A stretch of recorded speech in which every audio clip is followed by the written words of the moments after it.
how are you? How are you doing? I'm very happy to have you here in the Tribune. And I think the first question is, tell me about the status of now of the alternative investment. We're going to talk about the Bloomberg article that I know you are pretty aware about the what's going on in terms of fees, and obviously what is happening in the alternatives in the first part, and then we'll try to articulate. Thank you for coming down. Sure, I'd be happy to. So, relative to hedge fund industry, we've seen a pretty strong pickup in demand over the past year. Assets are all-time high, close to 5 trillion globally. The performance of the hedge fund industry has been, pretty good year to date. Why is money flowing into hedge funds? I think a lot of people are very concerned about valuations in the equity market, and people are looking for a way to participate in equities that are hedged. As you know, most hedge funds that invest in equities try to make money going long equities and also short equities. With all that said, you are seeing a lot of fee compression within the industry. 20 years ago, most hedge funds would charge a 2% management fee and would also get 20% of performance that they generated. Now the average fee is probably somewhere between 1 and 1.5%. And on the performance side, it's somewhere between 10% and 15%.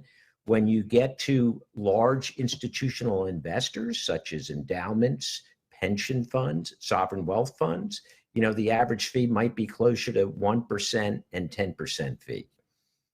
And I saw an article, and I want to talk about that first, in Bloomberg yesterday that captured my attention. I bet you are aware of it, where the Texas retirement system and among other institutional investors are complaining specifically on the amount of fees that they are paying to some of the liquid strategies, funds, mostly in this case, hedge funds. And as you know, it captured my attention because I'm seeing more and more people expecting to invest in the asset class now that they are changing the legislation.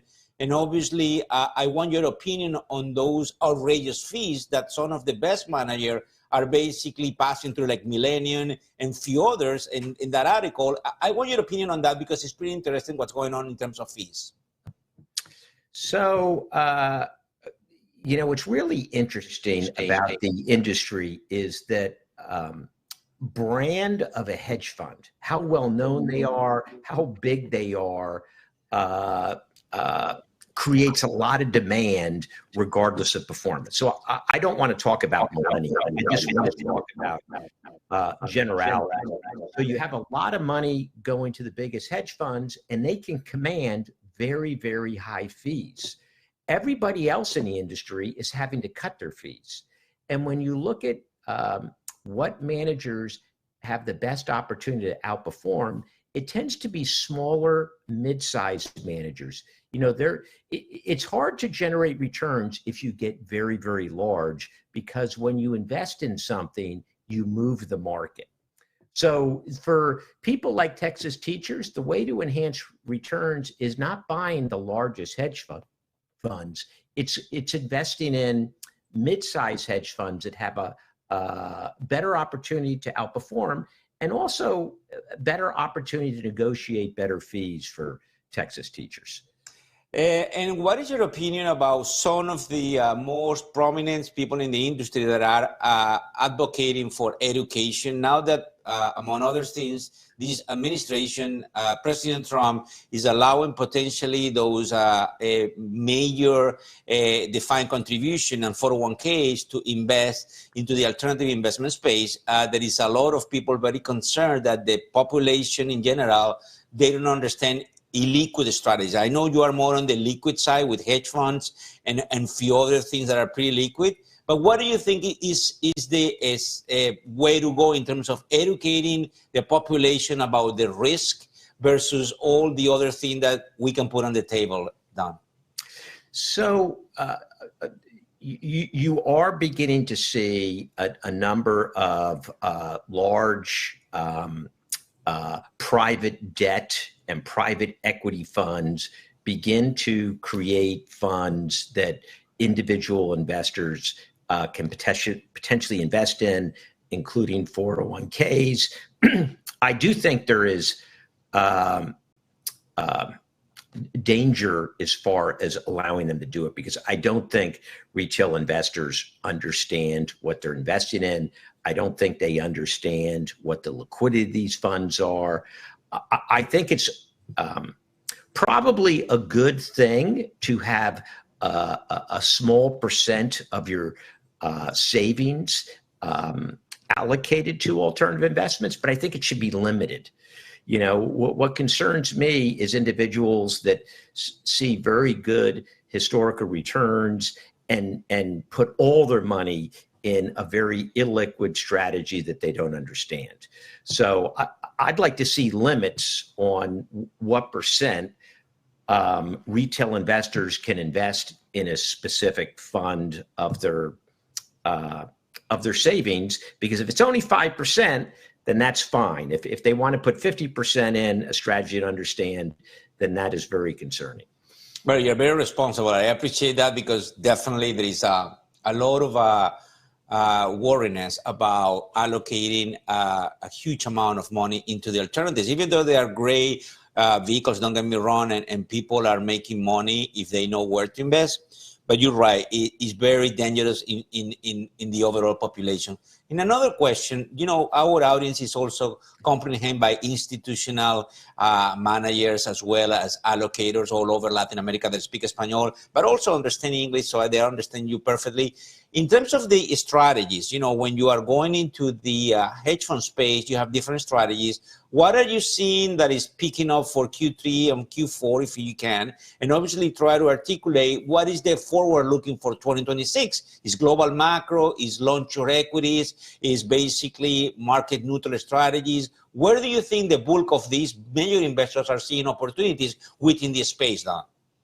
So I think the strategies with the highest demand are those that don't move with the markets, have low correlation to the stock and bond market.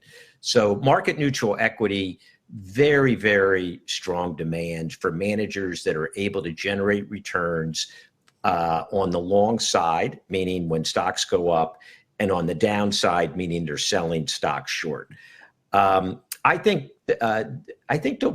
we will see a pickup in demand for global macro. You have seen a number of global macro managers do pretty well.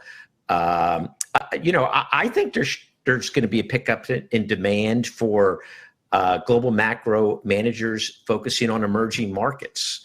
You know, when you look at the returns that you can generate with sovereign debt, it looks pretty good. I mean, the returns across various countries in emerging markets for the sovereign debt that they have varies tremendously year to year. And if you can pick those countries whose sovereign debt are going to do well versus markets where they aren't going to do well, there's an opportunity to generate a lot of return that is uncorrelated to what direction the markets go. So I think you're going to see a lot of demand for that. I think you're going to begin to see more demand for managers that on the long-short equity side that focus on emerging markets or outside the U.S. You know, the U.S. markets are very expensive relative to markets outside the U.S. Private credit is getting huge flows. You know, that market right now is 1.8 trillion in assets. It's expected to pick up another 500 billion to $1 trillion over 5 years. So I think that by far and away, that is going to attract the most assets from institutional investors. Right now, people are targeting like a 8 to 15% return based on how much risk the managers take. Listen, we've been speaking in here in the opening bell, as we call it, the rolling stock, with some regulators that basically are focusing on what's going on in the SEC with regards of digital assets. And I know that when you touch some sort of liquid strategies, there is people paying attention on how to allocate and exploit the liquidity that you can have in terms of digital assets. Do you see a lot of appetites in terms of people making some sort of allocation into Bitcoins? For example, today we have another retracement on the Bitcoin asset, but at the end of the day, there is a lot of things happening there, and definitely people paying attention a lot of what can happen with regards of the digital assets on an ongoing basis, Don. So, you know, there's two ways to answer that question. One is, you know, are people investing in cryptocurrencies? And obviously, the amount of money that has gone into cryptocurrencies is huge. The second question is, what is the demand for hedge funds that invest in cryptocurrency? And it's increasing every single year. There are a lot of managers out there that are trying to generate returns by picking which cryptocurrency would do well and which one won't. Most of the people investing in these hedge fund strategies are family offices. It is currently a very small percent of the hedge fund industry. On the private equity and venture capital side, you see more activity from institutional investors. A lot of institutional investors are looking at it, are meeting with managers that focus on crypto, but most have not allocated to it yet. I think they will. If you go out 5 to 10 years, I think we're going to see a lot of money from institutional investors that are going into various crypto strategies. But it's you know, it's taken a while for them to get educated and feel comfortable with the space. We're very happy. You always sound extremely calm.